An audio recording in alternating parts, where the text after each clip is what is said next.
So we're supposed to be starting Luke. We're in Luke chapter 12. Let me ask you all this right quick, because I never asked you guys in particular. Is there any book in the Bible or anything, doctrinal thing or anything like that, that you would have interest in, that you would like us to cover? I would. Say what? Proverbs for me. Proverbs, okay. I would say Revelations. Revelation, Yep. okay. Revelation. How many of you all were here when we did Revelations? What was the question? How many of you all were here when we did Revelations? So just 1, 2, 3.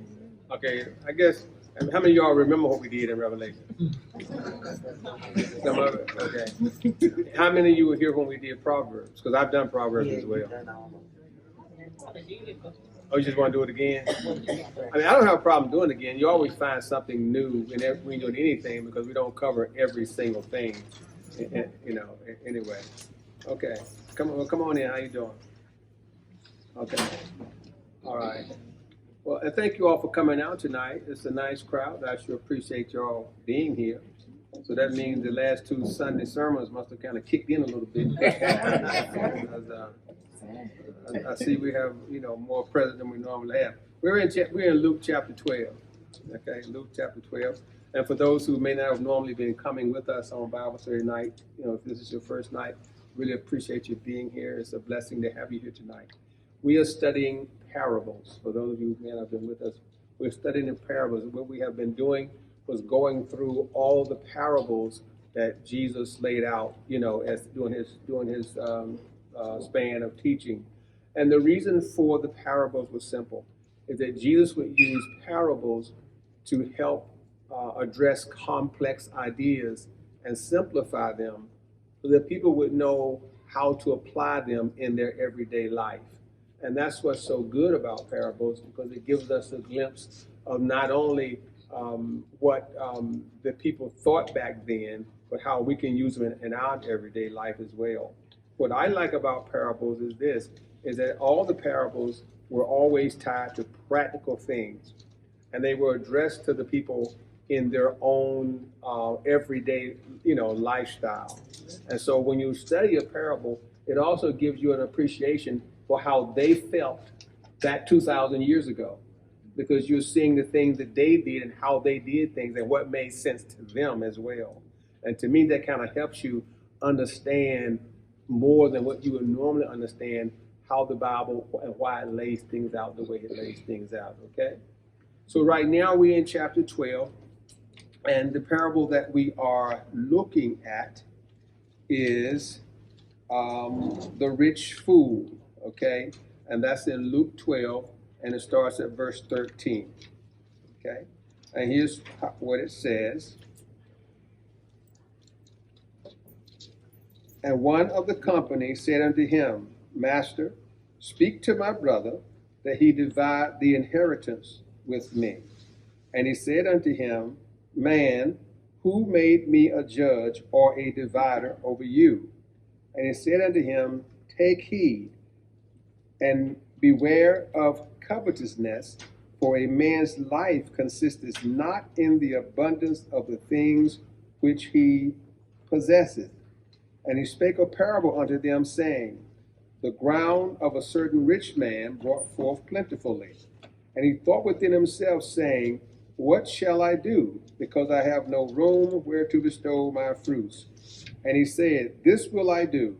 I will pull down my barns and build greater, and there will bestow all my fruits and my goods. And I will say to my soul, Soul, thou hast much goods laid up for many years. Take thine ease, eat, drink, and be merry. But God said unto him, Thou fool, this night thy soul shall be required of thee. Then who shall those things be which thou hast provided? So is he that layeth up treasure for himself, and not rich toward God. Okay? Now let's just go through it section by section to digest this thing, okay? So it's in two parts, right? The first part lays out the problem. The second part lays out the solution. So in the first part, what you have is a gentleman that says that I have someone in my life, right? A brother, and my brother should have given me my inheritance, right?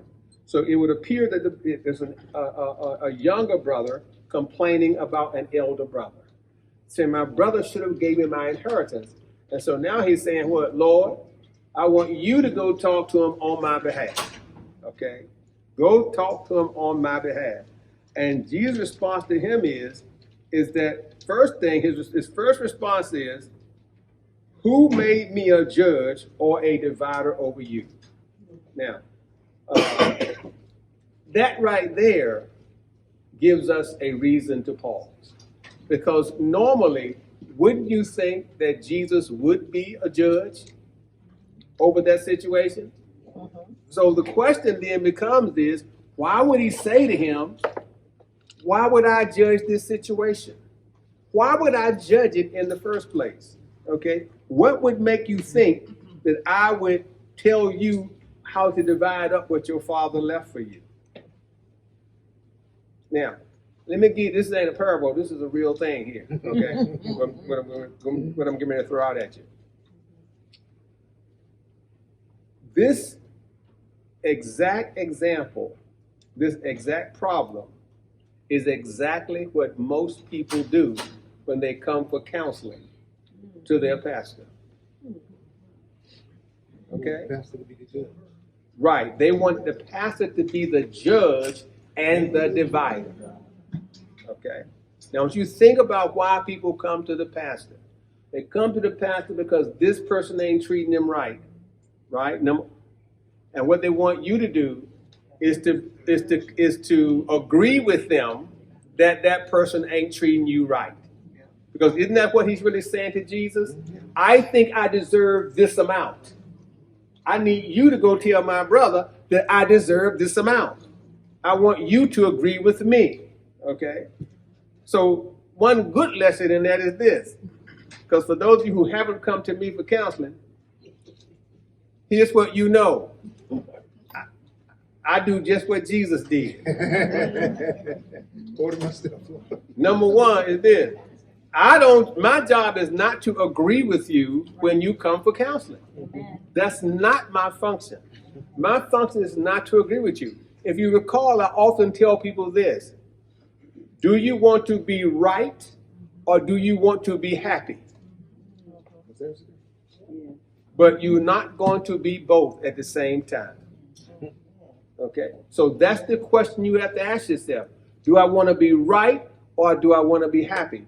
Most people rather be happy, excuse me, said it wrong.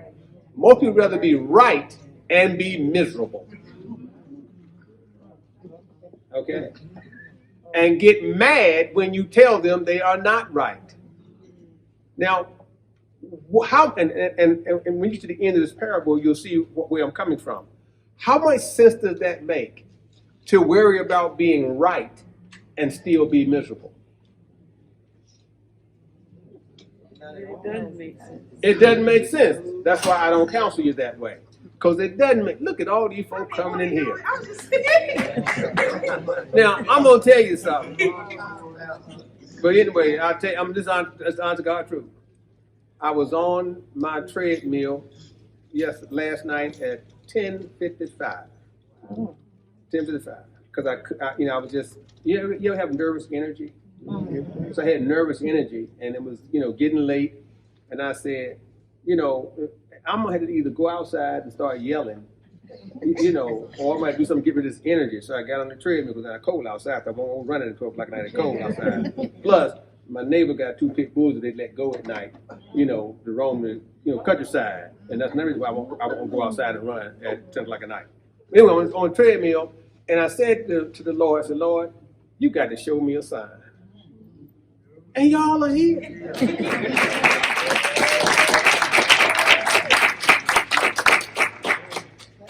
So I take that as the sign. It's been quite a while since this many folks showed up on and it's cold outside too. Come on. Okay. Won't he do it? Okay. Back to the man who made me judge or a divider of you. All this person wants is to be right. He don't want equity. He wants to be right. And so Jesus is saying, that's not my job. We know Jesus will judge us, don't we? Because the Bible tells us he will judge us. But what he's telling this guy is, hey, that's not my job to help you think you're right. Now, I think that right there, although that's not the entire point of the parable, is something for all of us to think about, right? Because it's not as important it is to be right as to be happy. Okay? And here's how I look at things when I'm talking to people and I'm counseling people in this regard. Everybody is right in their own eyes. That's why you don't agree. But what you want me to do is agree that you are right, but you don't want to agree that I am right. And what makes your right any better than my right? Okay? The problem is most people argue their feelings and not their facts. This person is doing the same thing. He feels that he should get more than what he's getting. But that don't mean that's the facts. Because the facts could have been that the father said, you don't deserve nothing and you deserve everything. Ergo, the father put him in charge for a reason. Because he probably knew that the younger son would not be fair and this person would be. For whatever reason, I'm just saying, see, when you argue feelings, everybody is right. When you argue facts, it changes the context of the conversation. Okay, now I'll give you the same example. I give 99% of the folk when I'm in counseling with them. Okay? Now,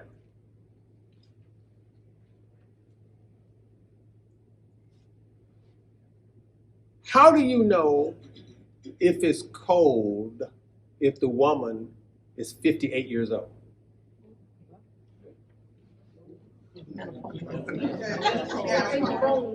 Huh? So you're not 58 years old. Here's the point. She's going to say it's hot in here. Right? Because at 58 years old, her thing is, it's hot in here. We need you to turn the fan on or the air conditioner on. Right? The person the guy, the husband who is 58 years old saying, you must be lost your mind. It's the winter time. We ain't turning no fan on and no air conditioner on. So they're going back and forth. One is saying, it's too cold, it's too hot in here. And he's saying, no, it ain't. It's cold in here. Who's right? See, they both are right because they're arguing a feeling and not a fact.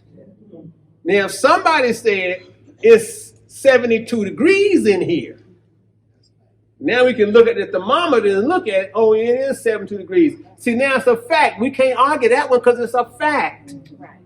But people don't argue facts. They argue feelings.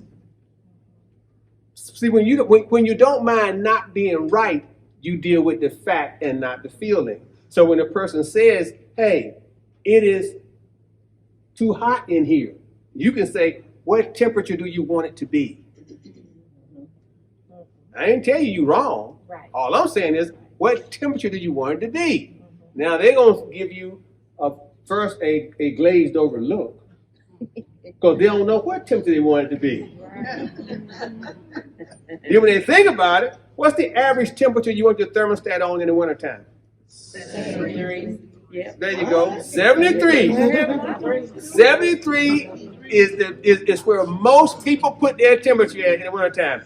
So now all I got to do is go to the thermostat and say, well, baby, it's on 73.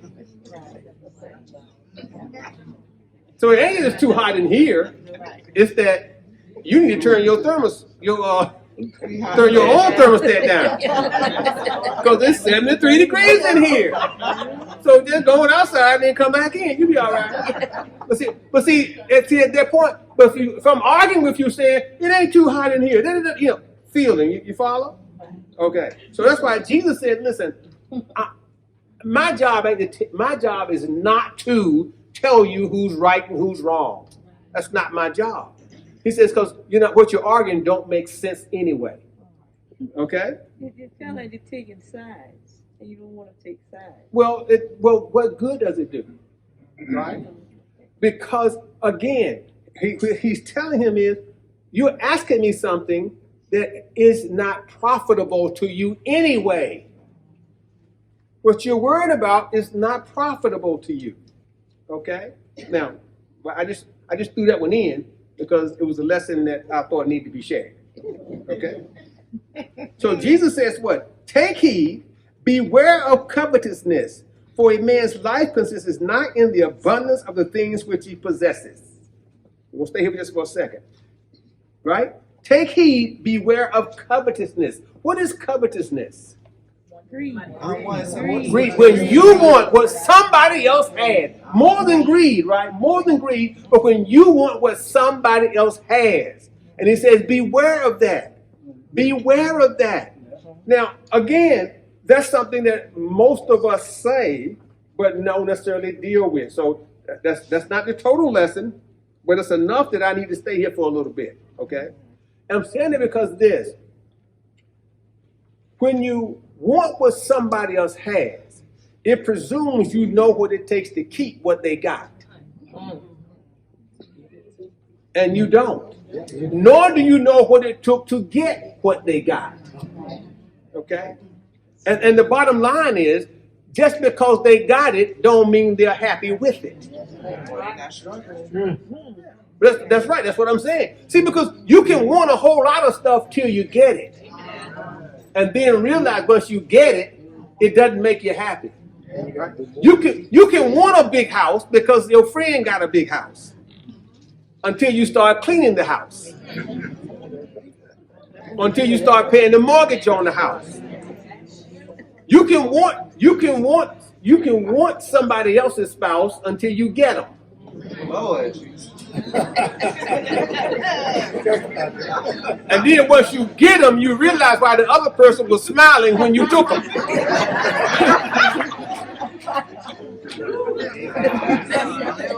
Because what? The grass, in other words, remember when you were younger and folk would say something like this, the grass always looks greener on the other side? Okay? And it's true, it does. It does. I remember when I was about 6 years old, true story. I had a friend named Harry that lived up the street from me, and they had a plum tree that grew right beside their garage. We would climb up on, it was a detached garage. We would climb up on the top of the garage and pick the plums. His neighbor had a plum tree, okay? And every once in a while, we would jump across the fence and go in their yard and steal the plums. And Harry's grandmother whooped both of our behinds and wanted to know, why are you over there in somebody's yard? Our response was, because their plums look better than these plums. And she said, what? We said, yeah, that's why we over there. Now, this is what we were going by. We weren't going by anything we had tasted. We were going by how the kids over in that yard looked while they were eating the plums. Okay? Because they looked like they were having more fun than us. It had nothing to do with how good the plums tasted. It's just because it was more of them, it was just two of us, and so they were playing and having more fun than we thought we were playing and having fun. Okay? So since we in our minds, we just said it must be the plums that's making them so happy. Okay? Now, that's covetousness, right? Because you don't know why what a person has truly makes them happy, and you don't know it'll make you happy. It's kind of like the person who is subordinate and wants to be the supervisor until they become the supervisor. Because if you're not a supervisor, here's what you know. Your supervisor's stupid. Right? That's what you know. And you know you can do the job better than they can until you get the job. And now you wish you didn't have the job. Okay? Well, some of us want the job, but you realize how much a headache it becomes. Okay? So he's saying what? Beware of wanting what you don't have. Because you don't know what it takes to get it, nor to keep it. Okay? Because we need to understand something. Most of us, unfortunately, judge people not by who they are, but what they have. Right. That's what they have too, ain't it? They have good looks, right? We judge people. But you know what? If ugly man got money, you don't even see the ugliness no more. Well, I can remember I want to marry Flavor then. I don't know. Answer that. I do. Money. You just don't know. I do. Money. Okay? That's why. Because I'm through right now. Enough money will change anybody's mind. Right? Quick. They'll be looking so good to you. Right? But anyway, I know, except you. The rest of these folk in here change different. Okay? But most people judge you, and if you ain't figured this out, you ain't been looking. Most people judge you by what you have and not by who you are. Okay? All right? And if you didn't believe that, you wouldn't be wearing that Coors bag. Well, I know, but you still got it, ain't you? And if folk didn't believe that, they wouldn't pay $200 for sneakers. They wouldn't buy name brand stuff, because even you believe that, and that's how you judge other people. Because let me tell you something, and I say this many times, and I believe it's not. I had to argue with a person about this. Okay, right? I had to argue with him and debate this thing with him. Okay. All cows have equal leather.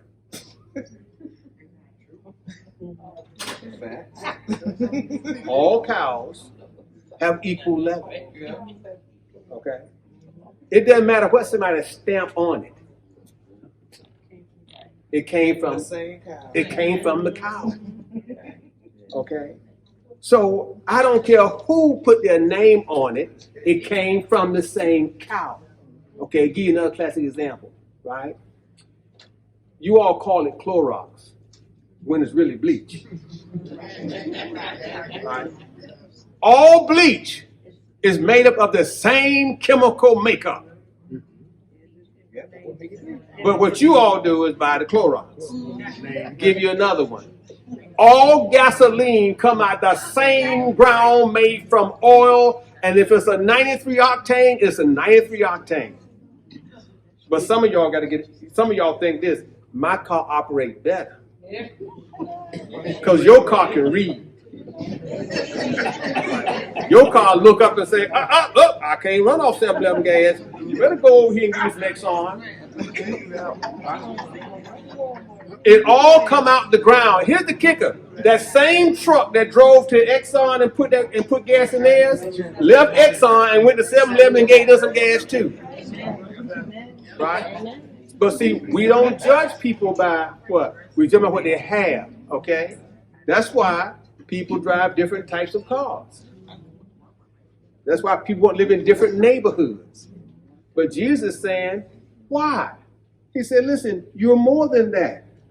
You are more than what you possess. That's right. Amen. Okay? That's right. And so what that says to us, I hope what it says to us is, we have to stop judging people by what they possess. Because we don't want to be judged by what we possess either. You know? Simple as that. Think about this, for example. Anybody in here ever gone to Ruth Chris? Okay, now, do you really think that the cows that went to Ruth Chris were any better than the cows that went to the Golden Corral or Outback? No, because guess what? That farmer didn't say, these my best cows, I'm selling them to Ruth Chris. These my bad cows. I'm selling them to go to corral. No, they went to a butcher. He cut them up, and he didn't care who got them. Right. So why would I go to Ruth Chris and pay $40 for the same meat that I can go to Golden Corral and get the same meat plus some chicken, plus some shrimp, plus everything? Right. Right. Steak 80. Huh? The steak is 80. Hold on for a minute. I couldn't hear what you said. She said it's cooked different. It's cooked different. Oh, the same fire. Okay, let me try to understand what you're saying. So she's saying that the fire at Ruth Chris is different than the fire at. Must be Holy Ghost fire. No. Let me help you out so you understand the facts. Okay, these are the facts. If it's well done, it's well done. If it's medium well, it's medium well. Okay. I hear what you're saying, and you know what? I hear everything you all saying, and if it make you feel good, to go against what Jesus said,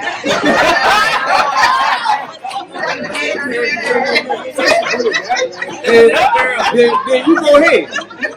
You go ahead. All I'm saying is, y'all, in y'all Bible, do they normally put Jesus' words in red? Yes. Well, see, it says here in red that life consists not in the abundance of things which he possesses. All I'm saying is that's what he's saying, right?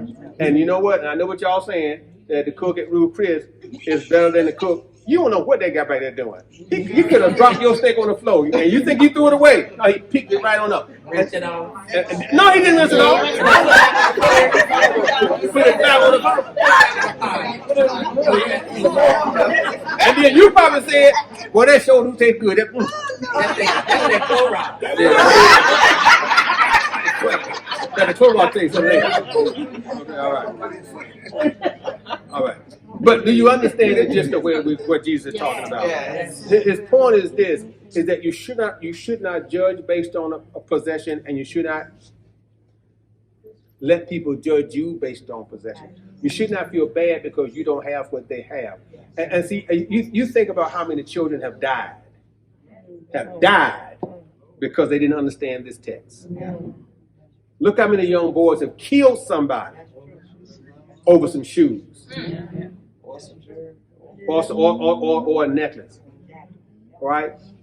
Look how many guys that they just stepped on the shoe accidentally and end up dead, all because they viewed the possession because the shoes cost so much. You know, I couldn't do it, but I see folks spending $1,000 for a pair of sneakers, as if, come on, just to walk around in on the dirt. You know, and then they mad if it get dirty. That's what's so silly to me. You walking around on the dirt and mad because they got dirty. I don't care how much they cost, they don't self-clean. Okay, all right. So Jesus understood what I understand right now talking to you all. Some of y'all didn't get it. So that's why he said, let me give them a parable to help them understand. So this is for the people who still want to go to Ruth Chris, okay? This is for y'all. And he spake a parable to them, saying, the ground of a certain rich man brought forth plentifully. And he thought within himself, saying, what shall I do, because I have no room where to bestow my fruit? And he said, this I will do. I will pull down my barns and build greater, and there will I bestow all my fruits and my goods. Right? So this man has a good farmland, right? And he has been blessed abundantly beyond that which he normally got blessed. How do we know that to be the case? Because it said, for this crop, he did not have room. So that says what? Normally, he had room.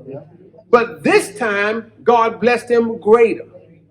Now, Jesus doesn't lay into this point, but I'm going to lay into it because what? We want to learn from every little thing, right? Now, because Jesus said what? He said, what can I do with all this stuff?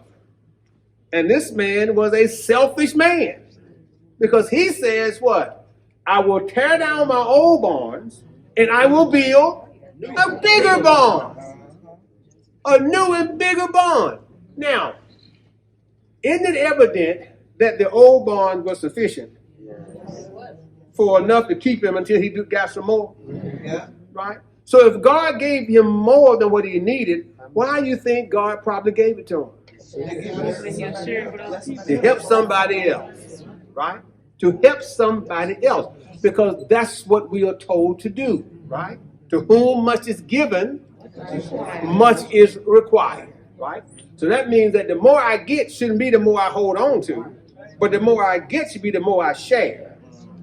Right? The more, why? Because I don't listen. Because I don't need a $400 wallet.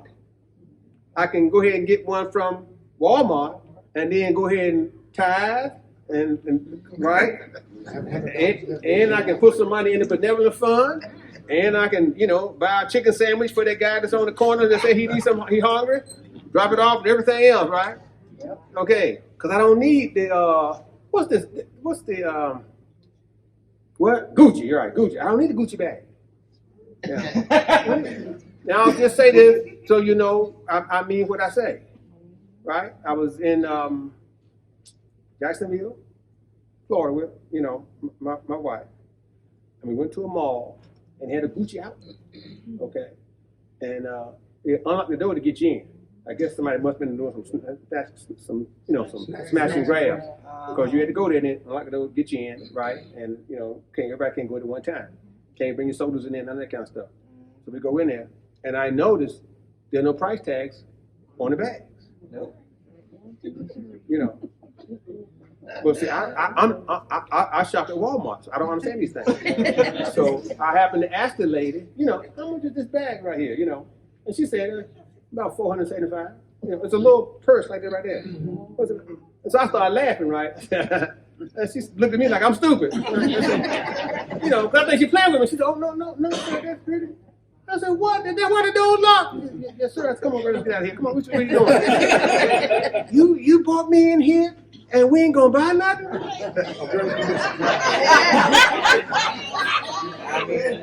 And they got Macy's right across the street. The same cow. That's what I was arguing with about cows. And I explained to her, that's the cow over there in Macy's is just as tough as the cow that's over here in the Gucci store. Matter of fact, the cow in Macy's is probably tougher, because he went through some stuff. He had to go through some stuff. So his hide was probably tougher than the Gucci bag hide. So you know what I mean? The Macy's bag gonna last you long, because it'll take anything. But y'all don't want that bag. Y'all want a Gucci bag that somebody gonna steal. Now you gotta. Ain't that something? You got a bag that you had to do like this all day long, walking down the street. You can't even be comfortable. See, I can leave my coat. I can go to the movies. I can leave my coat in the chair, get halfway home, and then say, I left my coat at the movies, and come back, and my coat's still sitting right there in the chair. Like, see, you can't do that though. I know, so y'all can't even go. You can't even wear your stuff to the movie. You know what I'm saying? But anyway, okay. All right. But it's true though, right? So he says what? I'm gonna build me a bigger barn, right? Okay. Now, and I will say to my soul, talking to himself, right? I will say to my soul, thou hast much goods laid up for many years. Take thine ease, eat, drink, and be merry. And that's what he's thinking to himself. But God said unto him, thou fool. That's not what I said, right? Ruth Chris, that's not what I said, it's what God said. Thou fool, this night thy soul shall be required of thee. Then who shall these things be which thou hast provided? That's a kick in the head, ain't it? You know what? If you think about life in general, that's how people act when they are covetous, right? They want more than what they need. They want what you have too. Okay? One of the classic examples, I don't remember the young man's name, but the guy that had that Bitcoin, what's his name? Do y'all know who I'm talking about? The guy just got locked up with the Bitcoin deal, right? But they found out that even, what's the football player, the quarterback for Tampa Bay? That Tom Brady got $45 million tied up in it, and they're giving the file bankruptcy, right? Now, I'm saying this. See, that's being covetous. You know why? Because if I got $45 million, now why do I need to double it? You can't spend it. Now, I'm not saying he don't have a right to have all the money he want to have. You got a right to have all the money you want to have. And I would love to have 45 million myself. Matter of fact, on Friday, I will be presenting my numbers to the people at 7-Eleven. Yeah, I'm just saying. That's me. However, I will be tithing not 10%, 20% if I win. Okay. All right. Yeah, that's just me. Okay. Now, but I'm just saying that when you try to get too much, you sometimes end up losing everything that you have. Okay, everything you have. And here's what he says to him. He says, that's why he called him a fool. Listen, I know people who have died, and you go clean their closet out, and they got stuff that has tags on it they have never worn. Why save clothes to wear as if you're going to live forever? Right? I'm just saying, I mean, you certainly should plan for the future, but plan for the future and not just hoard for no reason. Okay? You don't want to be foolish, right? But wouldn't it be nice if you could time everything so that right before you died, you got broke?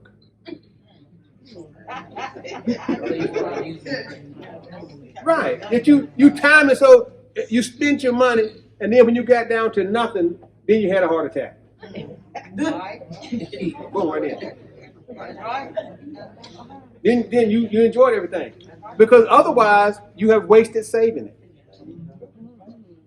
Think about it. If you die and you have not spent your money.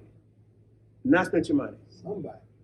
You know, and I can tell you this from my own personal experience, because I used to beg my mother, Mama, won't you go shopping? No, because y'all might need this. We're not gonna need anything. All your kids are college graduates, and if they broke, it's their own fault. You know, but no, I can't. Rather than go shopping, you know what she would do? Get out her sewing machine and make some clothes. Why are you making clothes at 85 years old? Why don't you go down the store and spend you some money and no, because I can't do it. Guess what? Well, when she died, guess what? The money was still sitting in the bank. Right? Now, I'm not saying I'm not ungrateful, but I'm saying why? That's why? If God gives you something to enjoy it while you can enjoy it. Because there will come a time when you will not be able to enjoy it. Right? You can live your life without being sinful in how you live. You can enjoy and have fun without, getting away from the principles of God. Right. Absolutely. Okay? So he says to him what? So he says what? He calls him a fool, right? Mm-hmm. He said, because what? This night thy soul shall be required of thee. Then who shall those things be which thou hast provided? When you gone, who gonna get everything that you've been hoarding? He said, and this is the kicker now, watch this. He said, and so is he that layeth up treasure for himself and is not rich toward God. Mm-hmm. Ouch. Ouch. Look at how he lays this thing out. He says, for you to hoard goods and then thinking you can use them later and drop dead is just like not giving treasure to God and dropping dead. He says, so is he. Guess what that suggests? That those who are trying to get treasures on earth and not treasures in heaven are losing, and someone else will get that which they should have or would have been blessed with. He said, what? This guy can't use what he hoarded, right? That means you can't use the blessing that God had for you because you tried to keep stuff on earth, and the stuff that God had for you, you missed. So somebody else gonna get it. Yeah. And somebody else gonna get it. Now, but it also says something that you may not have picked up on, right? And that is that for everyone in here that's a child of God, how many of you all believe God has a plan for your life? Okay. See, if you believe God has a plan for your life, then the question has to always be, why am I not where I keep saying God wants me to be? And why is somebody else there and I'm not? Because if you're concentrating on earthly things, you miss out on heavenly things. Now somebody else gonna get them in your stead. If you concentrate on heavenly things, you might miss out on some earthly things. But the earthly things don't make you happy no way. Now I'm saying to say this. Now I know you might be thinking to yourself that, well, a little money makes me happy. I didn't say that money is not a part. I didn't say that wealth was not a part of heavenly things. See, wealth is a part of heavenly things. Right? Why? Because the earth is the Lord's and the fullness. Everything belongs to him. The issue is this. If I'm seeking the earth, I miss out on heaven. If I'm seeking heaven, God gives me what's in the earth. See, that's the difference. Okay? Now, most people that I know, and I will exclude you all, although I probably could include you all, but I will exclude you because I don't know everybody, intimately. Right? Most of the people I know intimately seek what the world has to offer much more than they seek what God has to offer. Okay. Now they say differently, but it's obvious by their actions that they act just like what I said. Okay. And I'll give you a few examples. Okay. Now, most people that I know intimately, and things have changed a little bit because of pandemic and stuff like that right there, okay? Most people I know intimately would go the day after Thanksgiving and stand in line for a long time to get 50% off. Most people I know intimately will stand in line in the cold to get tickets for a sporting event that they like. Most people that I know intimately will sit outside in an arena where it is 32 degrees while their team is playing down there and paid to get in there. Okay? Now I know some of y'all saying, no, not me, but you know what? You who that went to Norfolk State, no, you did it. You that went to Old Dominion, no, you've done it. Those of you who like professional sports, no, you've done it. Those of you who used to go to shows, concerts, you did it. You stood in line and you waited out there, and then it could be pouring down rain that day too, and you still stood in line until they start taking them tickets. Am I right? Absolutely. Now, I bet ain't nobody been standing in line to get in the church when it was raining outside.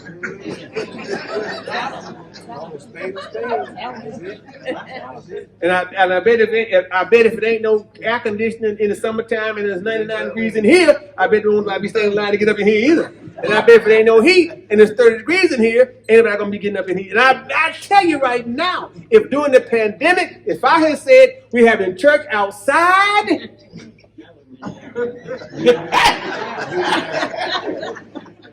when it was 32 degrees out there, I bet y'all wouldn't have been there. I bet the choir wouldn't have showed up. Amen.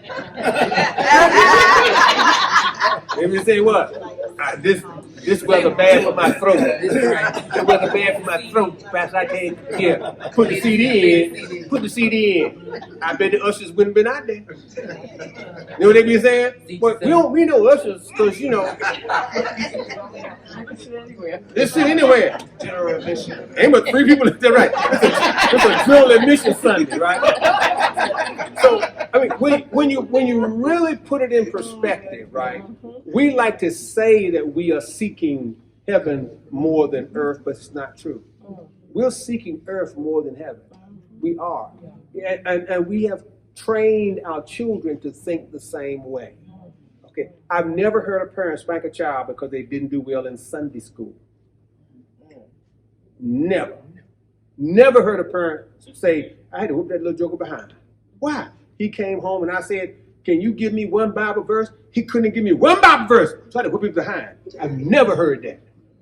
But I've heard plenty of parents say, I had to knock them out because they got an F in something.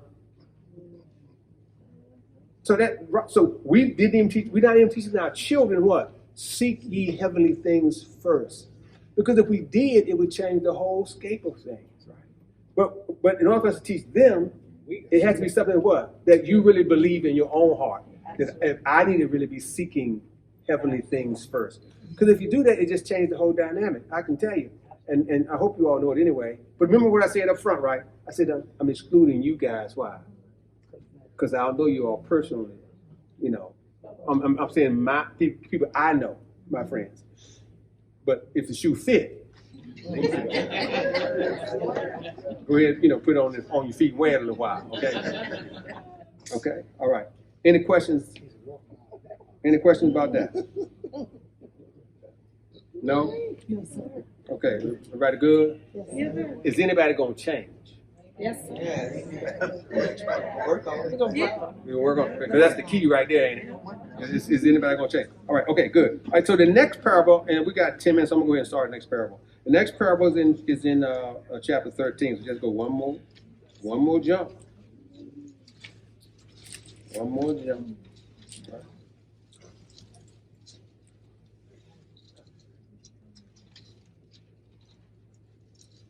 Okay, so let's get the background first, all right? All right.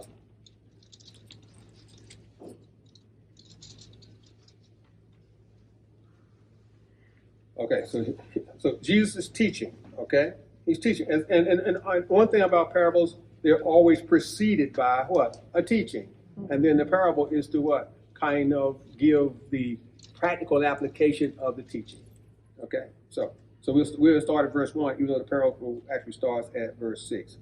There were present at that season some that told him of the Galileans, whose blood Pilate had mingled with their sacrifices. And Jesus said unto them, suppose ye that these Galileans were sinners above all the Galileans, because they suffered such things? I tell you, nay. But except ye repent, ye shall all likewise perish. Or those 18 upon whom the tower of Siloam fell and slew them, think ye they were sinners above all men that dwelt in Jerusalem? I tell you, nay. But except ye repent, ye shall all likewise perish. So the lesson that he's drawing from before he do the parable is one of simplicity, but one that oftentimes we have a most difficult time reconciling within ourselves, okay? And that is the degree of sin. Because most of us, for reasons that are contrary to biblical teaching, like to categorize sin in one way or another. Most of us like to say, my sins are small, your sins are big. Yeah, I'm just saying the point. Like, and so he says to them what? That the reason why it comes up why? Because he says what? Someone said to him that the Galileans, some of the Galileans, right, whose blood Pilate mingled with their sacrifices, right? So that was what? Idolatry. And he's saying, in a sense, he's saying, why are you telling me this stuff? Are you trying to say that they were bigger sinners than the ones that didn't do it? You know, and then he gives them another example, right? And he says, well, are you trying to tell me that they are bigger sinners, you know, because they were killed, you know, when the tower fell on them? Or your suggestion is because it was a freak accident and they died, that they were bigger sinners than the ones that did not die? Okay, because when we all, I say we all because this is a we all thing, we all like to judge people differently than we like to be judged. Okay, and it hadn't changed. It's throughout the Bible, so I teach this the same concept every time. Why? Because it fits every situation, right? Every one of us likes to be judged by what our intentions are, and folk will tell you what, I didn't intend it that way. I didn't intend to hurt you, right? We want to all be judged by what our intentions are, but we want to judge other people by what their actions are. Because we judge you by what you did, not by why you did it. We want you to judge us on why we did it and not what we did. Okay? Because see, you'll have an excuse for why you did yours. But you won't accept my excuse for why I did mine. Right? Or we will judge sin differently. See, for example, how many married women in here? How many? Okay. Whoa, kind of low on the marriage scale there. All right. But that's all right. That's all right. That's all right. Okay. That's right. Okay. I hope it'll still work. What I'm going to say. Most married women judge adultery as being one of the worst things that a man can do. Because they look at that as being up here. But most married women don't look at lying as being the worst thing that they did. So if your husband commit adultery and you lie to him, you don't see him as equal. Am I right? That's right. I know. Because in your mind, well, all I did was tell you a little lie. That ain't nowhere near what you did. Right? But that's not what Jesus said, is it? He said, why do you think that one is greater than the other? Because you have carnal minds.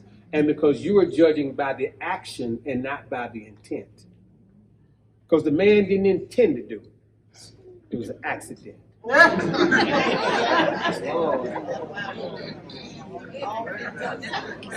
He was minding his own business. And then he slipped and fell. Yes. Wait, go ahead and preach that again. But but when you think about it, again, I use that why? Because it kind of helps you see something a little bit. But it's true, all around the board. It's not a person in here that has not and does not justify their own wrongdoing. But by the same token, I bet it's not a person in here that has forgiven everybody that did something to them. Talk about it. Well, talk about it. Okay? But don't feel bad, because there's somebody who hadn't forgiven you either. Now I know your thought process is they have, because you think you're real sweet. But the reality is they don't think you're real sweet. And I'm gonna say it right quick. You all ever watch that like ID channel or Snap and all this kind of stuff? Every time a young woman gets killed, here's what the family will say. Nobody had. I don't understand, because they had nobody disliked them. Everybody loved them. Well, nobody stabbed you 100 times because nobody hated you. Right? If you got stabbed 100 times, somebody disliked you. So don't even say what? Everybody loved you. No, you done made somebody mad. Okay? I'm saying the same. See, in our minds, we haven't given you a reason to be mad at us, but you gave me a reason to be mad at you. And what Jesus is saying is, that's not true. You are just as bad as I am. So stop telling people differently.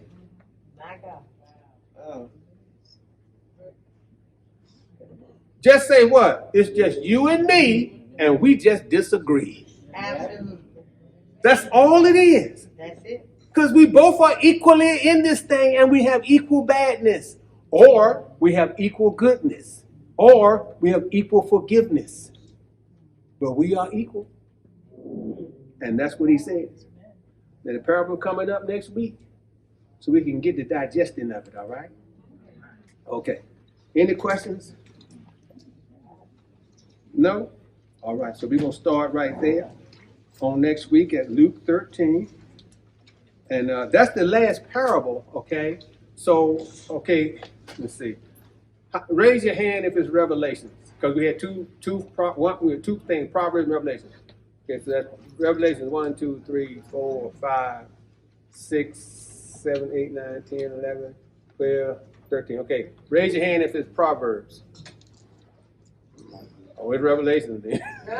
They ain't got to count them. Okay, it's Revelations. Only like 4 of y'all raise your hand for Proverbs. Okay, now Proverbs is good now, but don't worry, you may have been here for Revelation, don't worry, I can do it in a way that you will still learn something that you did not learn, okay, and it'll still be interesting enough. Now, we might walk out of here and you're going to have to get saved again. That's just a joke, right? You're already saved, okay, all right, okay, listen, thank you all so much. Please don't forget. Oh, let me tell you something else right quick, okay? 2 things. Number 1, when you come to church on Sunday, right, can I get some of y'all to be prepared to go over to Mount Sinai at 2 o'clock? Believe you me, for those of you who are worried about getting home in time for a playoff game, you're going to get home in time for a playoff game because I got this thing mapped out, okay? And they already know this. We've already discussed some things, all right? I ain't told them how short the service is going to be, but they know the deal. Okay. Right. Okay. There you go. So come. They always prepare dinner. So and you can just that way. If you want to, you go get your plate to go. Boom. You gotta stop. You're good to go. Right. You got good chicken dinner. Secondly, is this Good Samaritan. They have found their new pastor. They have been looking since before COVID. They lost their pastor in May of 2019. Okay, and they finally got their new pastor. The installation service is on February the 1st. I think that's the first Wednesday in February, right? February 1st. Okay. Yeah, February 1st. We're not going to have Bible study on February 1st, okay? But here's what I would like you all to do, is to go with me. I'm not speaking over there. I'm going to help them celebrate the installation of a new pastor. Go with me over there on that night. Believe you me, this is what? Good Samaritan, what kind of church? Episcopal church. Service ain't gonna last but a hot minute or two, because they Episcopal. The service ain't gonna last long. You'll be home by 8:15. I don't mean leaving by 8:15. I mean you're gonna be home by 8:15. Okay. Now, this is why I want you all to come with me. When we were building this church, we couldn't have got here if they didn't okay it, because we had to go through get a right of way through their property to get here. Those people gave GAVE property valued at $200,000. They gave it to us. Okay? Right? They are a part of our hearts. The least we can do is help them celebrate. We should, we should, you know, they ain't got but 15 minutes, no how. We should pack the place. No, I'm just being serious. Listen, I'm just saying, they don't have a lot of members. They don't, and you know, and they don't mind. That's the truth. Their membership is aged. Okay, they're aged, and so, but we are a part of them. That's what I'm saying. We want to fill the place. You know, you get a new pastor, you want the place to be packed. You know, so everybody can be excited. So they can't do it. They just can't. But we can. Right? So we ought to have standing room only. Can you imagine how they're going to feel? If it's standing room only and we helping them celebrate? Think about it. It's been since May of 2019 when Wendy left. That's a long time. You know? It's at 7 o'clock. 7 o'clock on Wednesday, February 1st. Okay. So it's the same time. So, you know, it's the same time you normally do business, right? Right? And look here. This is the other thing. This is the other thing. See, unlike Baptist people, they drink wine.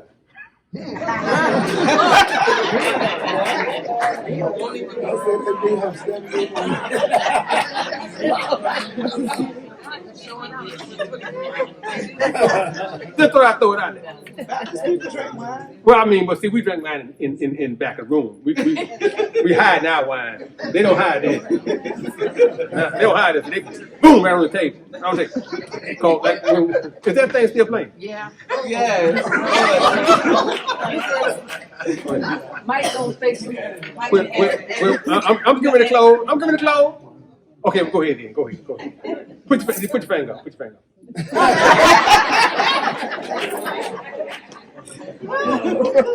I'm just this last thing. When Wendy came over here to preach, let me tell you something. She was right when she came over here to preach. That's why she preached so good, because she was right. She was right. Praise the Lord. Praise the Lord. Praise the Lord. All right, let's Minister Johnson, can you close us out with prayer, please? Oh, sure. Let us pray. Heavenly Father, we thank you for another opportunity to grace this place, to grace your throne, to be in your presence, God.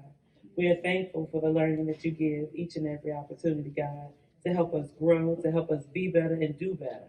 Father God, we ask that you continue to be a beacon in our lives, that your light should be what we go towards, Lord, that we walk in your image. Father God, we love you, we praise you, we ask that you give us traveling mercy as we make our way home. God, we give your name all the honor and the glory forever and ever. And we all say, Amen. God bless you.